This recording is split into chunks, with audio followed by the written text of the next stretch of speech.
Welcome to Hard Hats and Horizons, the podcast where we dig deep into the construction and economic development shaping the future of Dallas-Fort Worth. We bring you insights from industry leaders and visionaries who are driving growth in North Texas. From construction projects to industry trends and insights, we cover it all. So grab your hard hat and join us as we explore the people and projects shaping the skyline of DFW. Now, here is your host, Andrea Pender. Well, we are going to get started today. We have Sarah Kinard with the Flamingo Project. And if anyone wants to notice my shirt that I'm wearing today, Thank you. it was worn specifically for today. So I'm super excited about that. This may be the first and last branding on brand that I have on a podcast. Yeah. So Sarah's official title is the head bird. Yeah, why not? So I've known Sarah for years, since I got into the AEC industry. So why don't you kind of start off and tell us a little bit where you started and how that morphed into the Flamingo Project? Sure. Yeah. Well, I'm delighted to be here. Thanks for Thank you Mhm. for being on brand for me. I love it. Well, so like many people who did not grow up in this industry or train to be in this industry, I found myself here looking for work and found myself at an architecture firm, local architecture firm, as a marketing coordinator, learning about this industry and fell in love with it. I love that this is a team sport. I love that it shapes the world around us and has the power to do really, really good things for individuals, for cities, for, all of that. Mhm. I absolutely love it because as a marketer, what you're marketing and what you get passionate about, loving that it can do something good is pretty amazing. Anyone that finds this industry, we had no clue it existed. Nope. And then we love it. Yeah. Yeah. And I think part of the reason we love it is because it is a team sport. Mhm. Absolutely no one can do this alone. Just simply on a construction site, one person can't do it alone. A construction firm cannot do something without having an architect and an engineer involved. It takes everyone and it takes the perspectives of everyone to bring something from the beginning of the thought that somebody has, who, by the way, is probably not an architect or an engineer or a contractor. Right. All the way through to people enjoying it and the life that it has beyond its opening. Mhm. So yeah, I love that. There was this stat that I heard a while back, and they said, and this doesn't count the engineers and the architects, but the amount of people on a job site to build a project is an average of 5,000 people. Don't doubt it. People. Yeah. That's so many people. It's so many Uh-huh. people. And we all come with different talents and gifts. And I love that. Mhm. I think that is so incredibly powerful, meaningful, and cool. No, I agree. Yeah, we love it. Yeah. So kind of talk to us about your transition from working for someone in the corporate world Sure. to working for yourself. Sure. So, first firm, learned the ropes, all the lingo. Of course, being in marketing, particularly for a small regional firm, it was mostly proposal support Uh-huh. and learning how to be compliant on a proposal. Yep. And then from there, went to a regional architecture firm that for 60 years had been known to be in K-12 only and wanted to move into higher ed. So that's a really cool, fun challenge Uh-huh. to take on. Had a great principal that I worked with, and we did it. We moved into Texas higher ed, and You make it sound so easy. it was not. It was fun. It was hard. It was a team sport to get there. And the network that I got to create and meet and still remains in my life from that time in my career is incredible and important. And it was really hard and it was great. Yeah. And that was when one day I looked up and realized I was an entrepreneur and a researcher and I didn't know it. Okay. And so I realized those were gifts that I had that I could bring to a situation. I see most things as a puzzle. How does it all come together? And what is my place in that wherever I'm sitting? Mhm. If I'm in a firm, what is my place in that now that I have my own business? From there, I went to a global interior architecture for luxury hospitality firm. And it truly was global. I had people reporting to me from Singapore, Shanghai, Dubai, Paris, London, and in the United States. So I joked about there was a window on Saturdays that no one was working. Oh boy. Yeah. So the time zones were brutal and it was fascinating. Uh-huh. It was fascinating to learn about all the different cultures that I was working with, as well as those that we were working in. Because with hospitality, it travels. literally. And so those relationships, you might be doing a luxury hotel somewhere way outside of where you've got an office, and obviously being local and bringing in all of those, the design team sometimes would get me involved in that research, in addition to me just researching and understanding what was happening from a development standpoint across the world that required hospitality. Right. So the dynamics, talk about a puzzle, putting together anything in the UAE, that is quite a lift. I'm sure. From a proposal and business development standpoint. I haven't left much of the DFW, so Yeah. I can only imagine It is. else. Those tender requirements or something. Anyway, and I had run my course there and really looked up and said, what do I want to do next? And had amazing conversations with firms that I respect, and every one of them wanted me to tackle a challenge I had already tackled. And I realized at that point with my business coach how much I really value variety. And that's when I realized I needed to go out and work for lots of companies. Nice. So I do market research and strategy for AEC firms. Okay. And I get a lot of variety because you never know. It's a team sport. It takes a lot of firms to make something happen. Okay, so I want to go two different directions on this. One, you mentioned business coach. Yeah. So talk to us a little bit about how you knew, hey, this is something that I want, and I know that this is something that's going to help me. Because I feel like there's a lot of people out there, they're looking for that, but they don't even know, well, is there something that can really help me? And I feel like you and I probably see those people out and about locally. So talk to us a little bit about your coach. Sure. So my coach is not local. All of our meetings for the last however many years now have been virtual. It was really a matter of, I realized I needed someone else to reflect back to me what I was saying, to help me unpack it in a way that was forward looking for my business, for myself. So the personal as well as the professional side of things. And I think one of the challenges of being a business owner and an entrepreneur is you don't always have someone to talk to about things. And you can get stuck in your own little echo chamber, and Everything's great. Or I don't know what to do next. Okay. Yeah. And as someone who appreciates variety, it's not that I'm constantly running to new things. It's that, and I do this with my clients, what's the next little growth area, right? And what does that look like? And is it something that's just the next step, or is it a step over here? Okay. Yeah. And so having someone to work with me to unpack that. I like that. And to also kind of call me on it a little bit, right? Well, you said that this is really important to you right now. I was really grateful to have her during the pandemic in particular, because there was a lot of, what do you want for yourself personally and professionally during this time, both for my children and my husband, as well, as Sarah as an individual. Right. So that was really valuable, I think, during that time in particular, because it was important to me to capture those moments that we had and enjoy them, not optimize them. I'm a little bad sometimes about optimization, but not optimize them, but enjoy them and treasure them. Well, you recognize that now. So, yeah. I know you believe in Strength Finders. Strength Finders is amazing. It helps you understand where you're going to sometimes naturally move that might not be the right thing in the moment. Yeah, how many classes do you need to sign up for, Andrea? That's right. Not the other one. Yeah. But I want to. But I want to. Yeah. So with your previous roles, you traveled a lot. You dealt with a lot of things worldwide. Yeah. Are you traveling quite a bit now? I think I know the answers to some of these questions, but are you traveling a lot now for work, for personal? Or do you have a lot of clients local? Kind of talk to us a little bit about that.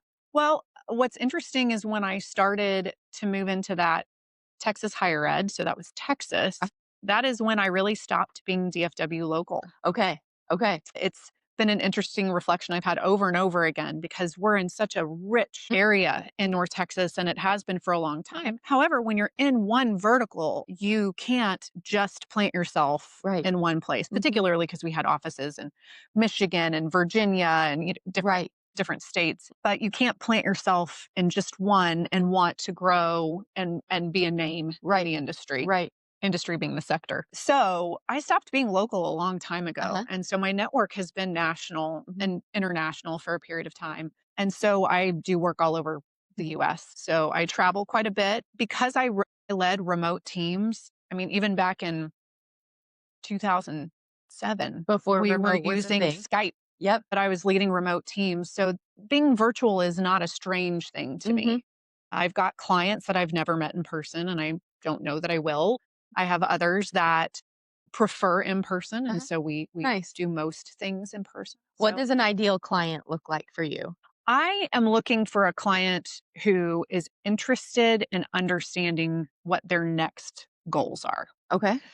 In a market right now, a lot of firms are saying we don't really know what's next. And so I'm careful to use the word growth because some are afraid of that Ah. right now, but it really is about growing. Mhm. And I believe that growth isn't just in revenue numbers and the number of clients that you collect. It can be in your margin, it can be in the project types you want.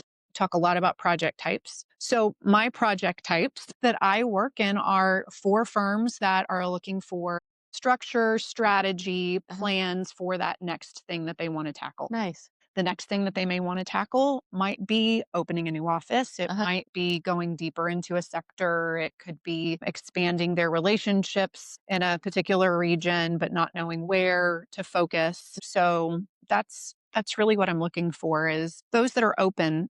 One of the fun and challenging parts of that is not every firm has the muscle for it. They Mhm. might have the desire, but not the muscle to go and do new things. I think as humans, that's a challenge. Right. It takes us out of our comfy pajamas, Yep. Yep.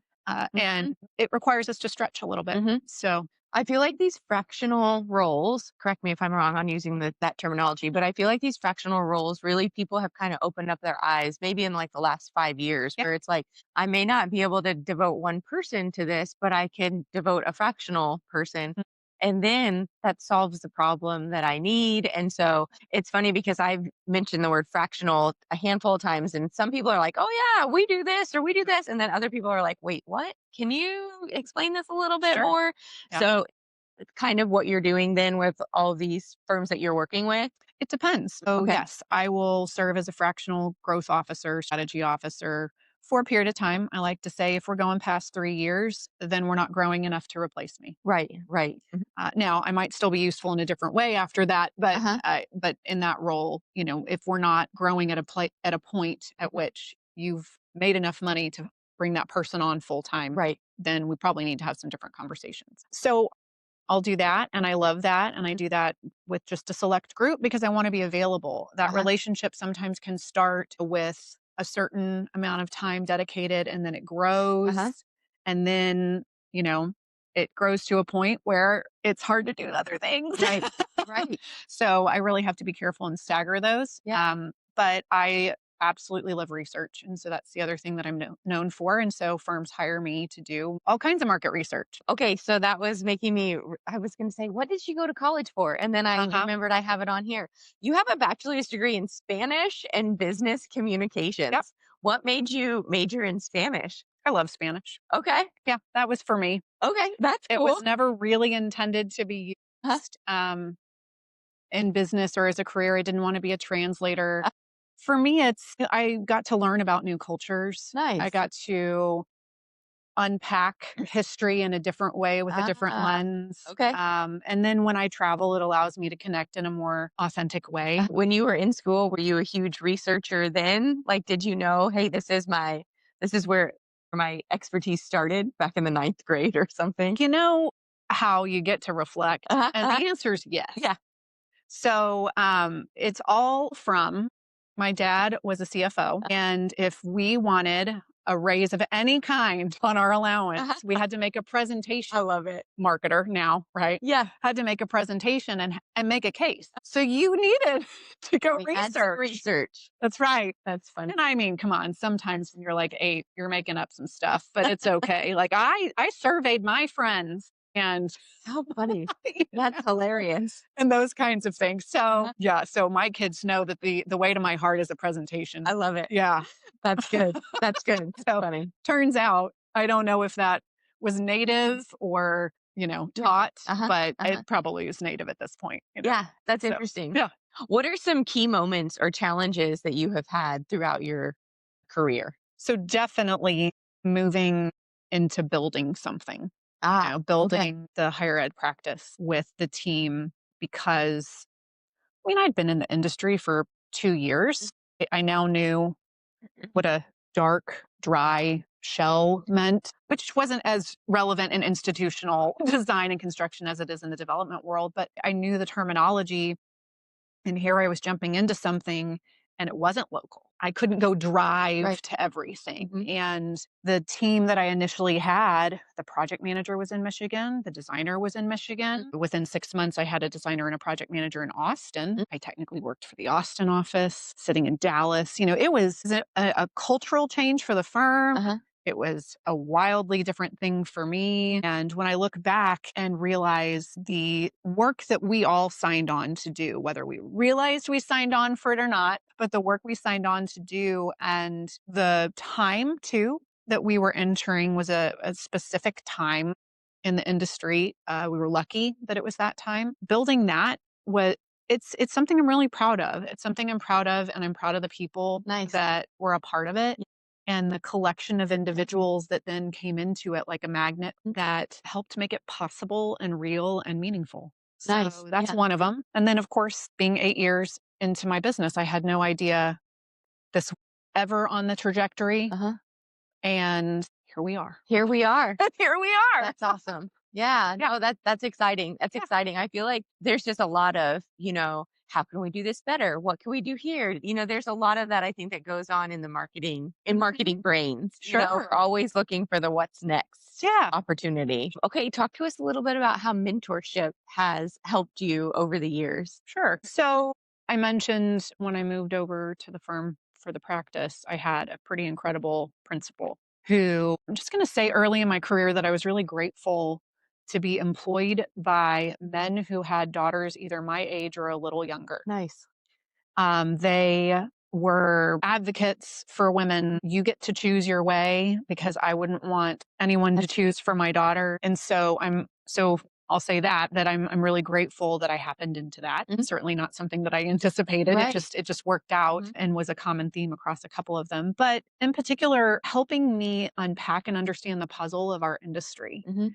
And no question was a bad question. We spent a lot of time driving Texas together, or landing in Houston and then driving, because that was way more efficient than sitting in the airport for 6 hours to get on a tiny puddle jumper that may or may not take off because of Texas storms. Right. Huh? All of that. Yeah. So we also spent a lot of time together. So it was a combination of the personal and the professional. And so I'm really grateful for that. I'm really grateful for teaching me about the business of architecture, because we were architecture. So that was not a formal mentorship, Right. but that was, I think, a really important way that in a a principal to marketing coordinator, manager, director, as you grow, way to work together. And then I got to teach him things. Mhm. Right. Yeah. So that was really great. And then I've had some formal ones. I've had them mostly actually since I started the Flamingo Project. And those have been more specific to, I realized, similar to the business coach, I needed somebody in the industry to go to ask questions, to challenge me back, to really just to talk with. Sometimes you need outside lenses, sometimes you need inside lenses. And those times it was inside lenses. And I'm grateful for that. And they were all founders or CEOs of their companies. And so, of course, very grateful that they gave that time and valued it. I feel like most people, they're happy to help. You might Yeah. be scared to ask, but once you make that scary ask to that scary person who's not scary, Yeah. then you realize, gosh, they're a wealth of knowledge that I can just drive for 2 hours and I can learn Right. so much in this drive. And I think it's interesting because like we all pick up our cell phones these days. Like, oh, you're in the car, let's pick up our phone or pick up your Kindle. I mean, you easily could have done that. Yeah. And he could have been on calls or something. Yeah. And neither one of you would have gotten anything out of it. Right. But you both realized, hey, this is a good educational opportunity, Yeah. Right. And it's interesting. I'm always encouraging people, you need to speak up. If you have a question, ask. That's right. Otherwise, you're never going to know the answer. And I've mentioned this on a couple podcasts, but anytime I go out to job sites with my guys out here, they're probably tired of me by the time I'm done because I'm like, what about this? What about? And they're like, Andrea, this doesn't have anything to do with paint. They don't really say that. I think that's what they're saying inside. But they answer all of those questions. So then the next time I go out to the job site, somebody else might have that question. And I'm like, I know the answer to this. Well, and it helps you to ask better questions, Yes. Yes. because if you don't start unpacking really those surface level questions, you're never going to get to the deeper questions. Right.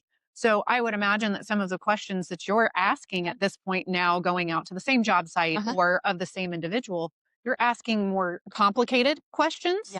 Mhm. more nuanced questions. And that's really where understanding, I think, comes from. Mhm. There's the curiosity and then understanding. Right. And it takes a while to get to understanding, especially when you're like us Mhm. with a Spanish and business major Right. Yes. Yeah. in a highly technical industry. Uh. So I do market research, right? I does not mean I understand everything that a new client comes to me with. Right. I have to ask a lot of questions about what they actually do, what their people actually go in the field and do or do in the office. What they actually draw, what problems they're truly solving. Because if I'm helping them with what the market opportunity is and I don't ask Mhm. Mhm. those nuanced questions, Right. I might come back with research that isn't as deep as they need, or isn't as nuanced as they need, Right. or really just doesn't hit the mark. Uh-huh. And Yeah. so asking questions is critical, and learning to ask I questions. see those, memes and things that you see on social media, and it's like the annoying kid that asks all the questions Yes. that's now like owns their own company. And I'm like, that's why I was asking all the questions. You need people like this. Right. And then there's the meme that's like the kids that had on the report card talks too much. I'm like, that's literally what I do all day. I talk. That's literally what I do.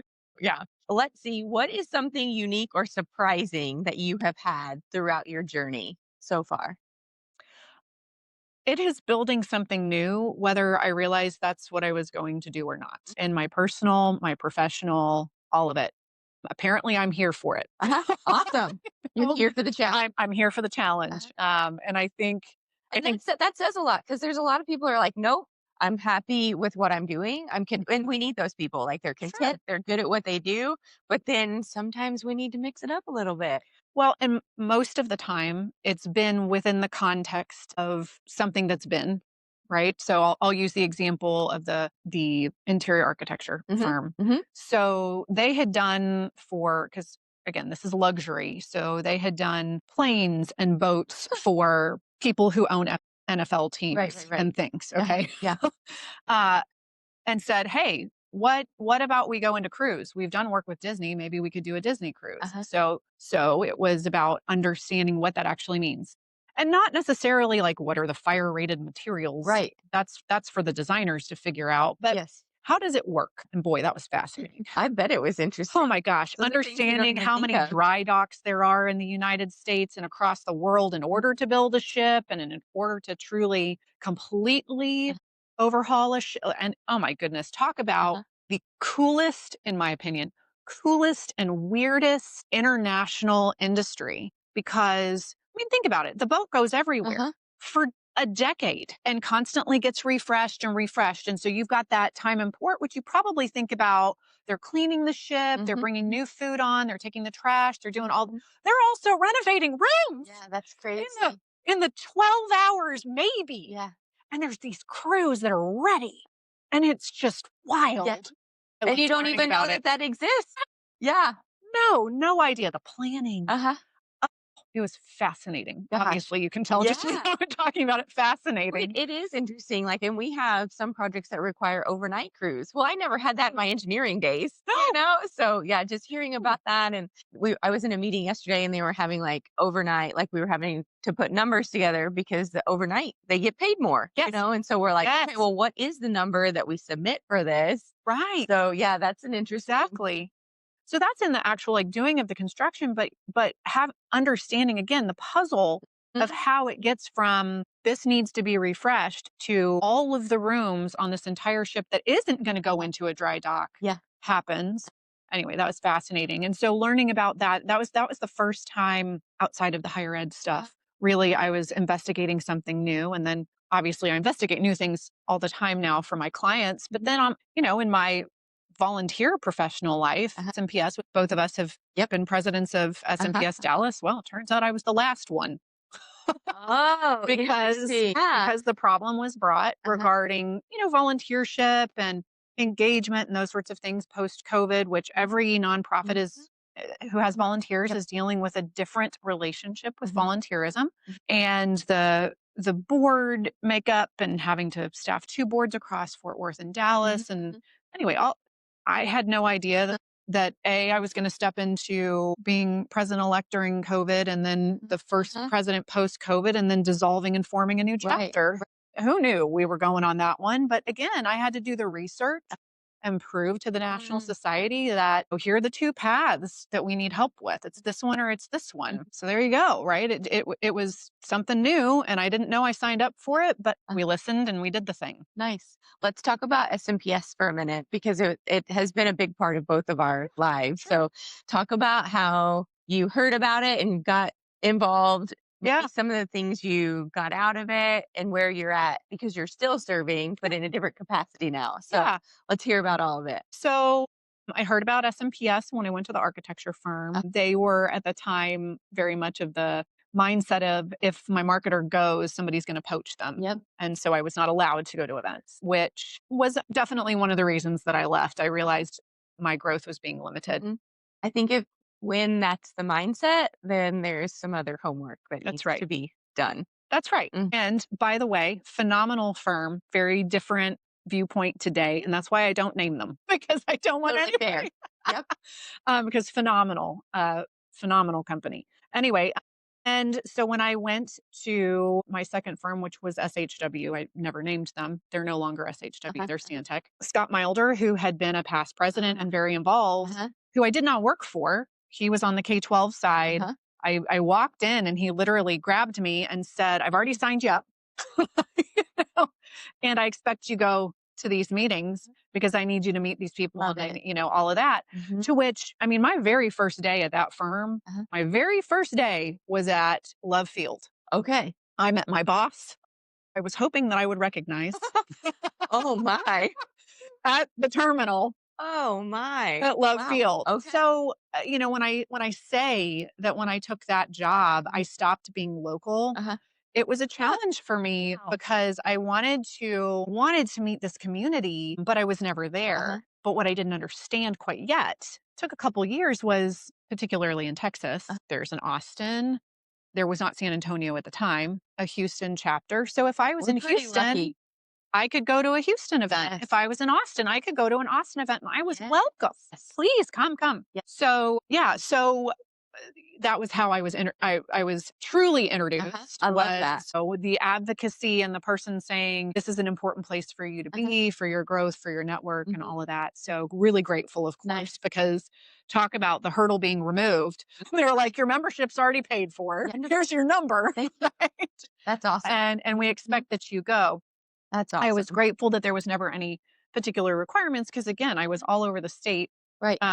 But I was welcomed. I enjoyed coming to events whenever I could and wanted to be involved. But, you know, it's difficult again when you're not going to be around to serve in a meaningful volunteer relationship. So Julia Mead tapped me in, I think it was 2008. And so I did the gala. Okay. It's a gala back then. And again, I said, sure, I'll do it. No problem. My mom had been a nonprofit. She did fundraising for the Alzheimer's Association, the Kidney Foundation, all of that, and always, you know, wrote me in to help. And so throwing parties wasn't anything that really made me afraid. And so I said, sure, that sounds great. She goes, I've got this idea. I want to throw a sustainable event. So if you think about I love it. 2008 and LEED and all of this is coming online and that was not, turns out, defined. I said, sure, why not? That was not yet defined within the event industry yet. So then it was the unpacking of what does a sustainable event mean? Research. You got it. You know, it's again, you reflect on these things and you go, oh, it was right there. Yeah, we did that.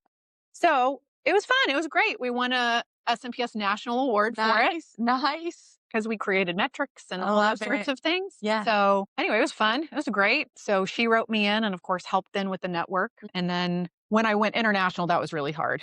That was really hard. Yeah. I came to whenever I could. You know, again, I was in a sector. It was global. And global. But I was in New York and saw that Julie Huval was in New York going to an SMPS event. Love it. And I texted her and I said, "Hey, I'm in New York." She goes, "Cool, come join us." I love So I it. showed up at an SMPS event Yeah. in New York, and I did that in LA. And I've been to a handful of out-of-state SMPS events too, and it's been wonderful. yeah, They're your people. they're your people. And they're like, "Hey, we're so glad you're here." And Julie didn't have to be there for them to say, "We're so glad you're here." Right. That's the only reason I noted it. And then I felt like an idiot because I was in New York frequently. We had That's an cool. office there. So I would then go and look up when I was going to be there if there were events. Yeah. So same thing with LA. And then what are you doing with SMPS now? So now I am president-elect of the SMPS Foundation, which is the research organization for SMPS. And again, something new brought on 2 years ago. So we just changed the fiscal year. So I'm confused about how to talk about it. So 2 years, 3 years, I don't know, whatever. And I came on because they said we've never really had a researcher on the foundation, and we feel like that could be an area that we're missing. And not that I was going to do the research, but to help guide. And when I got there, I realized the thing that the foundation had been talking about for a long time, which is they have a brand issue. And the brand issue is that no one can anticipate a cadence of research. And the kind of research that's going to come out. It's always meaningful. What comes out is incredibly valuable. It's a benefit to members. And so if you have your membership, you get it for free. Yep. But, there wasn't, as a volunteer, a working board, much like SMPS chapters are working boards. As a working board, what was happening was if somebody had an idea and was willing to raise their hand and say, "I'll shepherd this research," then it happened. If no one had an idea or didn't raise their hand, it didn't happen. Interesting. Okay. So I came back and said, how do we create a cadence? Not just myself, the current president, Michelle Raftery, she's in Colorado, and she's a ULI member. And she and I both really value the annual research that comes out from ULI. They do a lot of research as well. They do. I value it because it's such a good lens on commercial markets, necessarily the public markets. It's all commercial, and it helps you anticipate. And as leaders in business, we need tools to help us anticipate. And there really is not a source for AEC marketing and BD specific to what we do, our client types, and professional services that anticipates that. And we said, we want that. That's what we want. So we spent a year envisioning what that would look like and came up with emerging trends. And from February until we launched it at the national conference in August, so just a month ago, the first ever. And so I was responsible as president-elect. I was responsible for the project, led the project, and now we're in the, as I call it, living out the research and talking with all of the chapters and the regionals, how we can bring it to them. So that what was the first piece on? So there are 3 major themes that we highlighted. There's nuance, of course, galore under each one. The first, which any marketer is going to roll their eyes at the word collaboration, but collaboration is currency. And the underlying aspect of that is that our industry has changed in terms of the team sport, how it gets delivered, who's the prime, all of that has changed dramatically for a number of reasons. And it's changed differently regionally. Some of the things we see in North Texas has been happening in California for years and not happening anymore in California. Yeah, interesting. Some of the things that we've been experiencing for years, like CMAR, is just now showing up in the Midwest. But the point is that collaboration looks really different on projects. It looks really different on the client side as well. And the why behind it, we unpack the why. Nice. And so that's the first one. Interesting. The second one is really the reemergence of CX, client experience, for anybody who doesn't know what CX is. And it's something that we have been talking about for 10 years. But most firms think client focused is client experience, and it is not. Interesting. It's just being client focused. And when I say just, that it is still valuable. But client experience, as most decisions are made prior to any reach out anymore, being able to understand your audience and meet them in these different ways and create an experience both before they pick up the phone, while, after, all of it. The human part is really important in a way that it wasn't before. And marketing has a huge role in that. Data, marketing, business development, of course, as well. I'm grouping it in because it is how we are seen in the market. So it's huge, which brings us to the third trend, which we're calling the maturation of marketing. Okay. Marketing is in leadership. For a long time, we've had panels about the path to principal or, the path to leadership. And if we're not, our firms are really missing the boat because of exactly what I'm talking about. How we win work, not just how we do the work, Right. but how we win work and how work comes to fruition has changed so dramatically. And so how we need to pre-position for it, how we need to talk about it, the data that we need to collect. We have new roles in marketing teams that don't look anything like party planning. Right. Right. Right. Like business development, like social media, or any of these tactics that we have used. We have roles that require completely different skill sets that need to be in our business mix and are frequently sitting underneath marketing now. So those are the three themes. There's a lot of things to, as you've been saying, unpack. There's a lot. There's so we could have 6 more hours on unpacking all of that. Yeah. So I think it's interesting though, because I feel like we're kind of at this stage where maybe our older leaders are retiring who weren't quite sure exactly what marketing was supposed to do. And I feel like we have a new age group of people coming in leading, and they know they need it. Maybe they don't know exactly, but they're happy to learn. And so I feel like we're in this pretty cool upswing on people understanding, maybe I don't know exactly what they're supposed to do, but I'm going to give them full reign to make it happen. Well, and for anyone who goes and downloads the report and reads it, the generational shift is a huge driver to both the collaboration as well as the CX aspect. And then, of course, the marketing is a response to all of that. Right. It's a huge shift, both at our client as well as within our businesses. So before you leave, years ago at one of my first SMPS conferences that I went to, there was a man who came to speak on client experience with a company called Client Savvy. Yep. And they gave a deck of cards. Yes. Do you still have this deck of cards? They just re-envisioned them. I have the new deck. Well, I have the ancient one, and I have brought the it into ancient the one office too. because I was just like, we need to be doing more with this. And I think we're doing quite a few of the things in there, but I'm just like, I got this 10 years ago. So.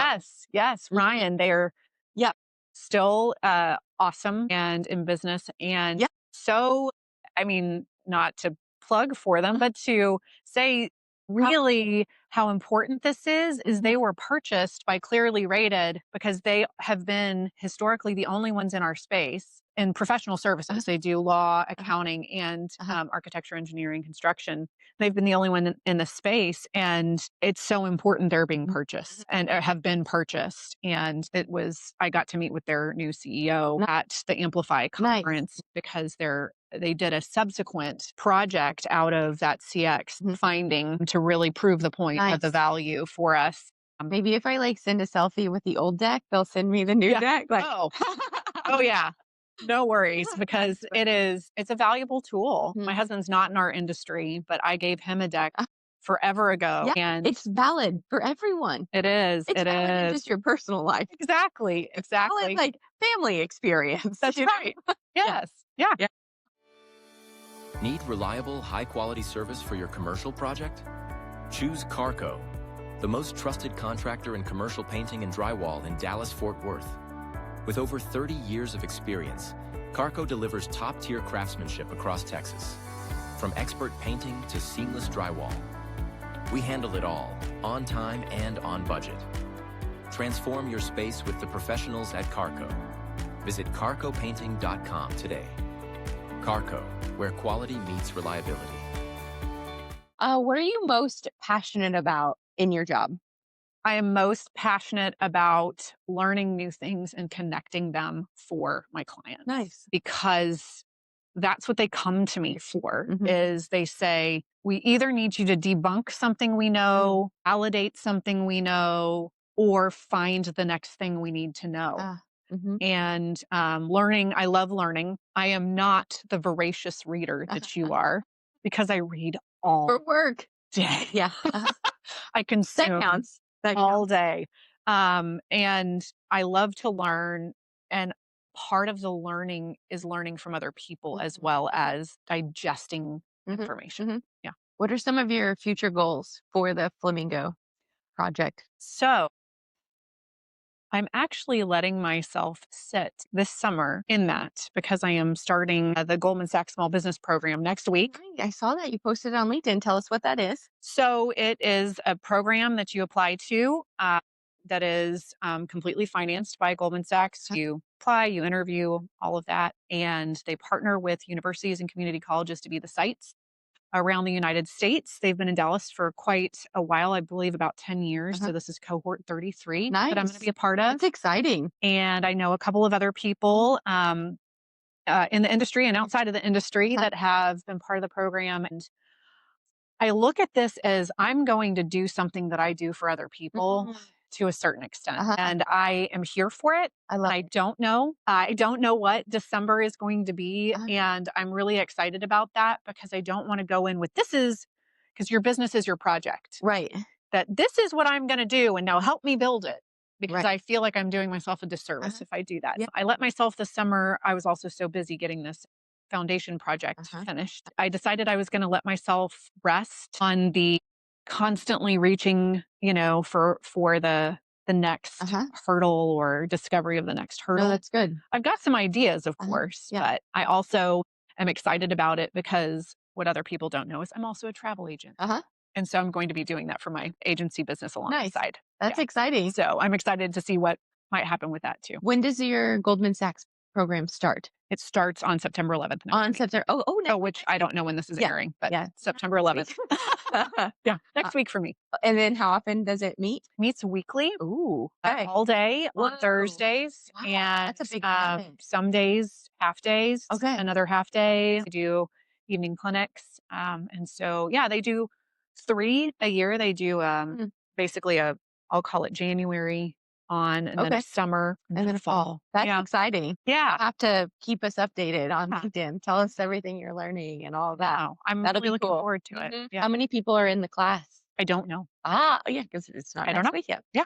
Okay, cool. Well, you'll have to fill us in on all of these things. Yeah. What is the biggest struggle you're finding right now, kind of in your niche in the market? So that's a great question. I think the struggle that most people are having is the constant rate of change. There's fatigue for many business owners about the constant rate of change. And what I mean by that is everything, okay? The funding, the environment we're in, the construction materials, the labor, the tariffs. I mean, we could just sit here for an hour and list them. And for those you mentioned, many businesses have seen that next generation come into leadership. They came in either right before this or during it. Yeah. So they don't have the miles behind them of downturns, of all the different business challenges. And they're getting them in the face all at once. It's the trial by fire, so to speak. And so there are many leadership teams who have the right muscle and way to digest these challenges just natively in their people and their processes. I've seen many firms move to EOS to help them with this as a framework. So I would say it's the constant rate of change, which is, I know, a really high level answer, but I think this year specifically, the thing that I have witnessed is the difference between firms who say something changed, I want to understand it, Sarah, how can you help us understand it? To we're going to wait until it's planning season to understand it. Okay. Because we're here in planning season now in the fall for every business. Some businesses have the April 1, anyway, they're outliers. Make it confusing for everyone. But generally speaking, many firms are going into planning season and they said, listen, our pipeline's okay, our backlog's all right, we're going to wait, which, as a researcher and somebody who loves to digest information, you can't sit in that space. It's not a space I'm capable of. Yeah.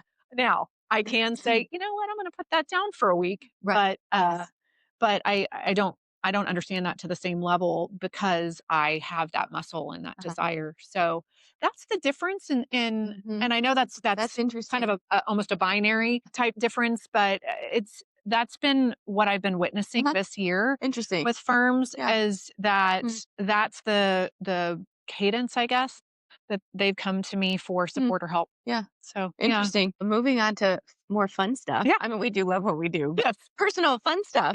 What are some of your hobbies outside of work? I love to garden. I Uh-huh. feel like right now for my age group, that's like, you take on marathon running or, Gardening. or gardening Or both.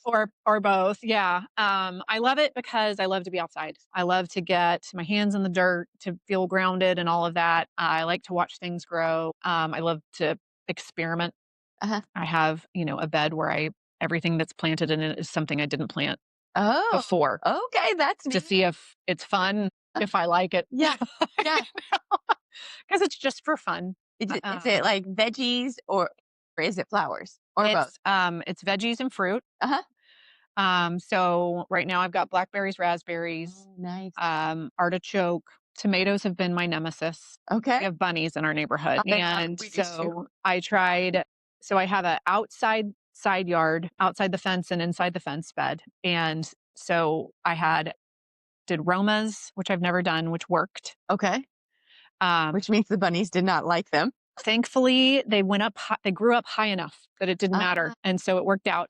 And then I did cherry. Uh-huh. And so this first year I've actually had any, not a whole lot, Uh-huh. but I had some. Uh-huh. So that was exciting. And then okra and peppers Uh-huh. and cucumbers. My daughter eats a cucumber a day. Wow. Okay. She loves cucumbers. So like a little salt on them? What does she do? all kinds of just things. loves- Just eats them. That's funny. Yeah. Okay. So I grow cucumbers. I have 3 cucumber plants. Uh-huh. So there's generally a cucumber a day. You that comes mentioned out. Maine a Uh-huh. minute ago. So we just got home from Maine and I was amazed at the just beautiful wildflowers.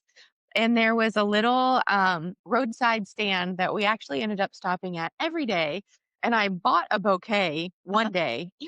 If we would have bought it here, it would have been $120. It was $13 and it included the amazing. vase. But then I kind of I wasn't being nosy, but I kind of got a little peek in her garden. And I'm guessing half of her garden were veggies and fruits and things, but half of her garden were flowers. And I was just like, it's so beautiful. Gorgeous. Yeah. We so I co-plant with flowers for Uh-huh. pollinators. And so that's a reason to have Yeah. both of them together. But also our backyard, we redid our backyard a couple of years ago Mhm. and purposely butterfly and bee plants and all those sorts of things. So it helps with Yeah. so anyway, I love to be outdoors. I love beautiful things. I've always loved the Arboretum. Yeah. In fact, while we were in Maine, we went up north of Brunswick. Uh-huh. They have a phenomenal, oh my gosh, this Arboretum. They've got hiking trails. Wow. So they've got the paved Uh-huh, area uh-huh. that was gorgeous. And then some. And then they have the forest. Oh, wow. And they have like a golf cart that'll come get people. Uh-huh. And then they have the completely unmanicured where, you take your stuff in and get in and out. Nice. So it was stunning. It was Uh-huh. so beautiful. Yeah. Yeah. Love So it. I love to be outside. Yeah. That's really it. And this gets me outside. Nice. Who or what inspires you the most? I get inspired by so many things, to be honest with you. And I think it's because I love to learn and I'm curious. So in people, I am inspired by connectors. I'm Okay. inspired by people like yourself that are so gifted at going out and meeting people and finding, whether you even realize you're cataloging it, right? Uh-huh. The 5 things. And then 2 months later, or 5 months later, or 2 years later, you're having a conversation and can remember all of that Mhm. and connect. I feel like I connect in other ways, but not like that. Mm. That is not a gift I have. So I'm always inspired by people who can listen that way, Uh-huh. ask the questions, Uh, get the information, mhm. and It's connect people. It's funny you say that because I just got an email from a gal from a construction company who she's moving. She moved here from Salt Lake City and she just emailed, very nice email, but to say she's moving back. And we actually just interviewed a young lady from Salt Lake City Oh. who ended up staying in Salt Lake City. And so I was like, hey, I'm going to give you, and I laugh and they're like, but we didn't even hire her. And I'm like, no, we did. It didn't work out, but I know the two of them will be able to do things together in Salt Lake City. Exactly. Yeah. Exactly. Why not? Yeah. Yeah. Yeah. So in people, that's one of the things. And then I do a lot of work either on an airplane, in my clients' offices, or in my own office. There's not a lot of getting out, honestly. So I'm inspired usually when I just get to get out. Nice. So whether it's walking the city that I've flown to, I try to find that nugget of time where I'm not truly being a tourist, but where I can walk a city for just a short period of time. I love walking. And I feel like, it's the way we're supposed to experience the world is at that speed and pace. And so I love to be able to do that. So just getting out and being in new places and learning the context of that place. Again, that's the language part of me, right? What's the context of this? So I get inspired most places. Yeah. Okay, quick fire round. Okay. And since we're both so quick with our quick fire, I'm just kidding. This is not going to be quick fire round. Well, what is the last book you read or podcast or YouTube or however? So when I read mystery and I read the J.D. Robb series. Okay. Yeah. So my husband calls it the Future Cop book series. So another one just came out. So it's on my nightstand.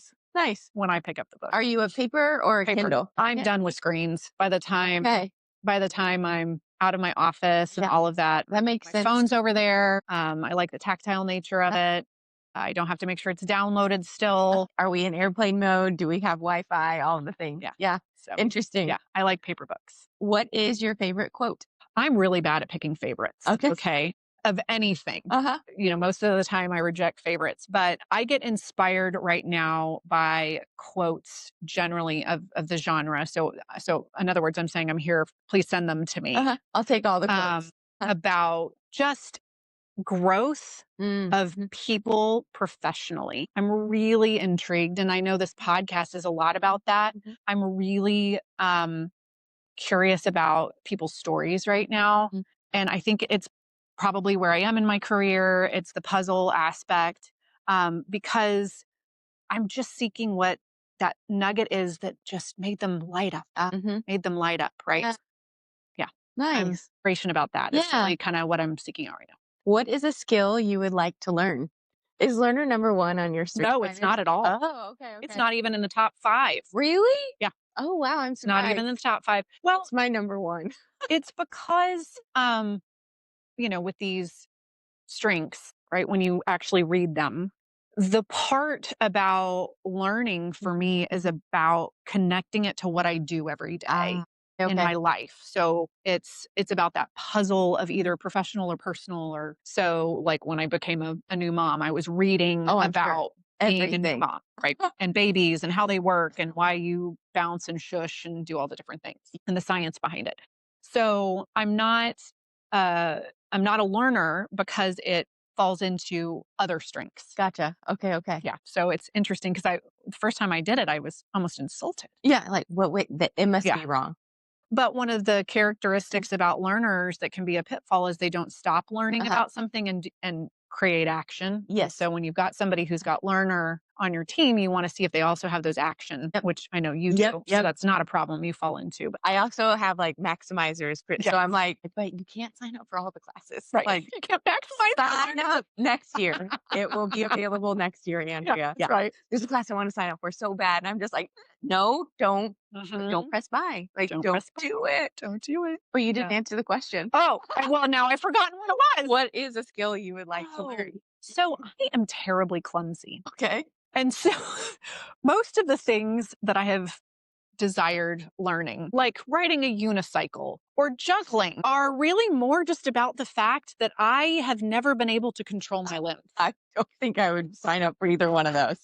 So for me, it's really just about that. I am mesmerized by my 13-year-old daughter right now because she is built like me. So she's got the legs that are forever long, but she can use them.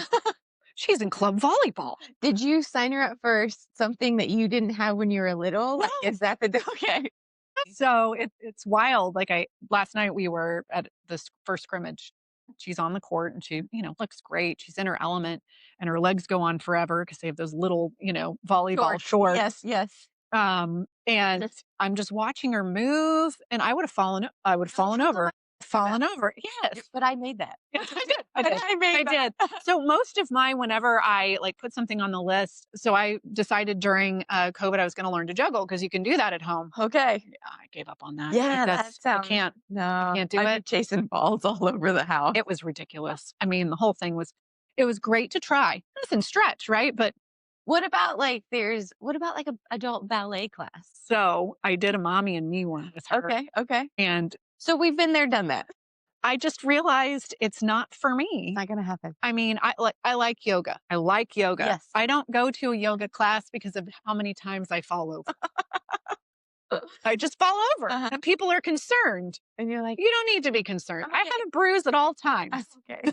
somewhere on funny. my body, hitting something, falling. So I'm not terribly graceful. So most of the things that I try to stretch myself towards are that. Are graceful things. They're That's graceful funny. things because I'm sure I'm going to find something. So, Optimist. so you don't like the word favorite. Yeah. So answer this however you want. Okay. What is the favorite city you have visited? Yeah. So as a travel agent, I get that question a lot. Yeah. I like to say anywhere that I can go, I can walk, and I can meet people that live there. Oh, nice. Not every culture is in for that. Yeah.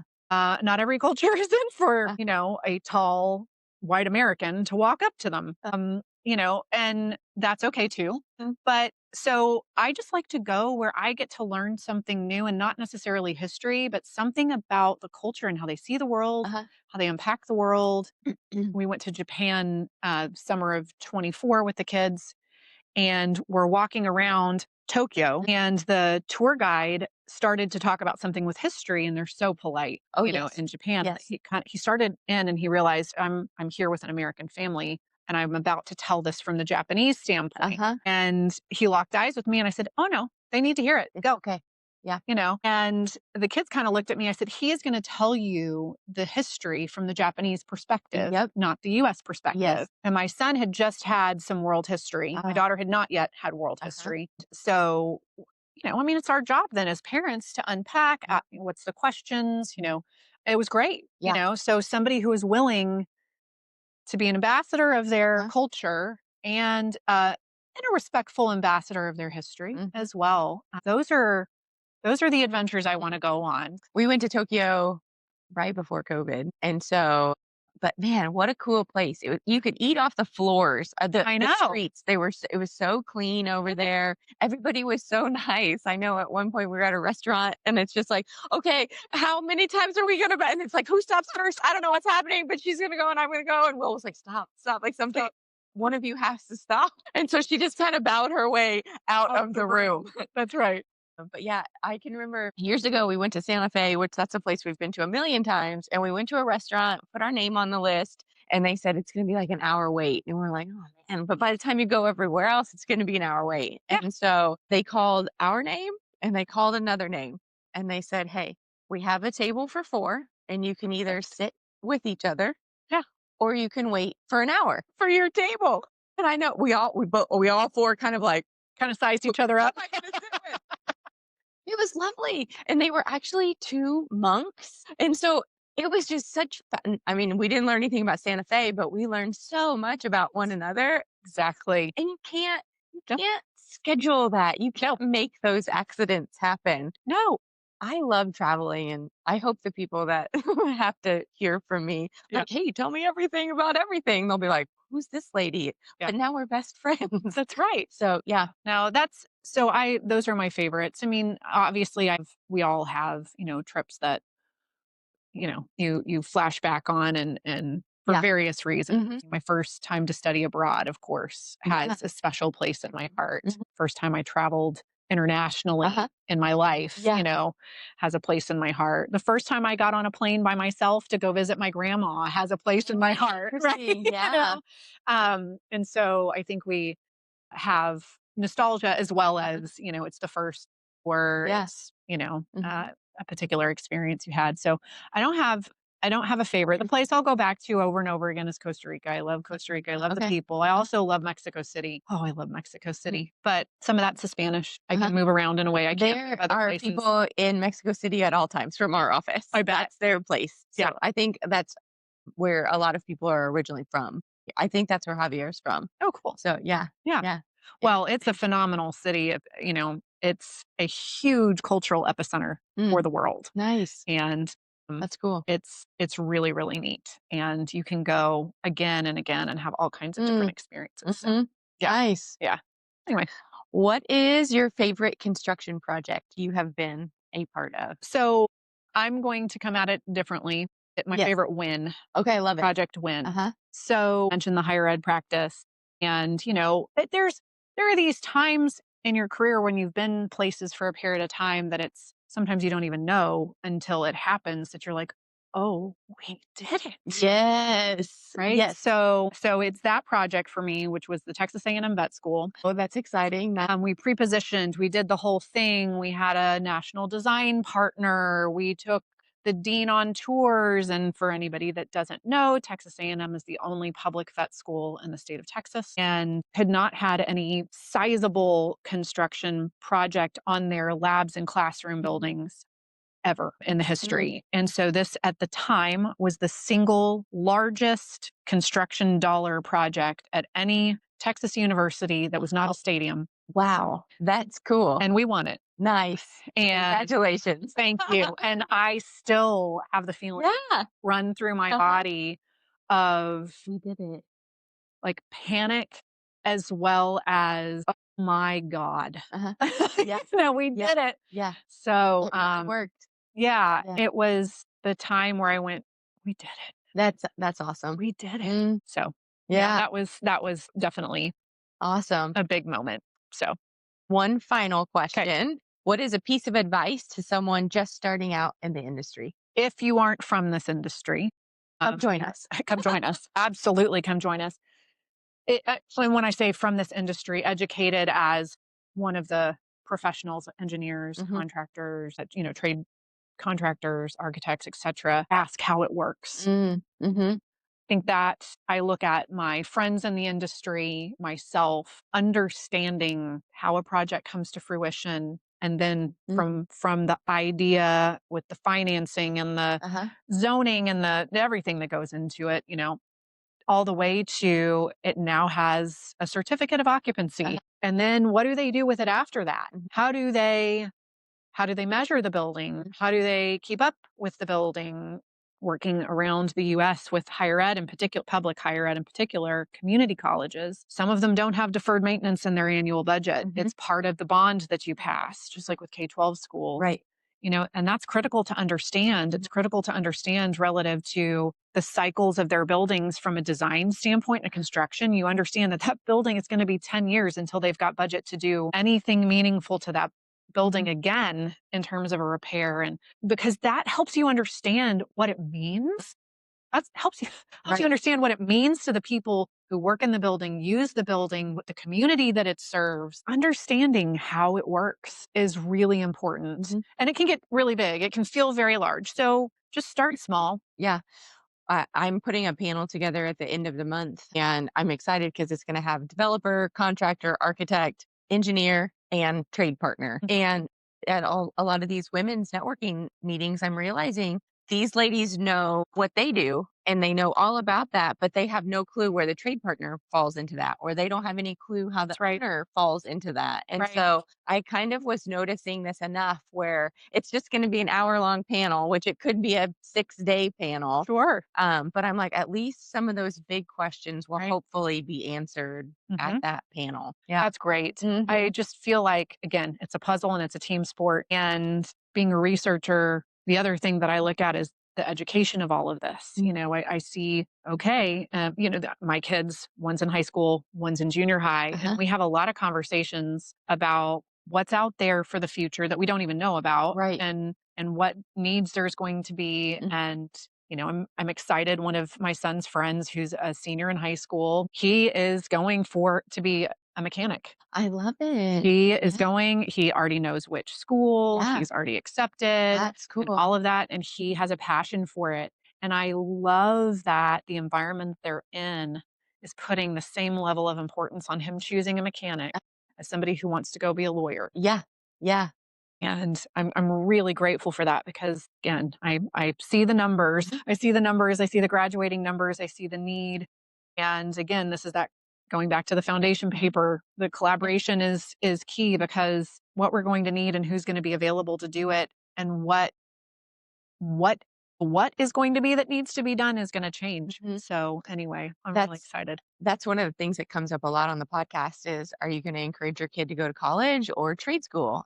So Mhm. there's a lot of it depends, but it's good to hear that his environment is encouraging the Yeah. mechanic, because I mean, as a business owner, like you can Yeah. see, and I don't want to use the word just, but he doesn't just have to be a mechanic. He may own the place. You know what I Own the mean? place. Yeah. And so I think that those are the things that people are missing out on. Mhm. We've talked here just a little bit about, let's really get to know our people in the field. What are their kids doing? Because there's a lot more to do. I mean, we definitely need people out there painting. We definitely need people doing drywall. But if their kid is going to college, Carco still could be an option. We Yes. have accounting, we have marketing. That's we right. have You're a project- business. You're a business. And so I think we're going to somehow, it's probably going to be a 2026, but how do we put this Carco Yes. family internship program together, And I think that trade partners and construction firms are at a really unique Mhm. place for that. I think you all can solve labor issues in a much more holistic way than a completely professional environment because you know what you know. Right. And the diversity of the people that you have Mhm. when you're either a trade partner or a construction firm Mhm. is huge. It's huge. I've learned a lot from leaving engineering and coming to the trade Yeah. partner side, and it's very interesting on this side. I mean, it's interesting on every aspect Yes. of this game, but it's Yes. really interesting on this side. Yeah. Um, Yeah. well, this is it. So I appreciate you coming on the show today. I Thanks. think people are going to enjoy hearing your perspective on a lot of Thank you. things. Thank Yeah. you. Thanks for having me. This was fun and fun to do in person and on video. Yeah. And I just hope that people are really excited about what's to come.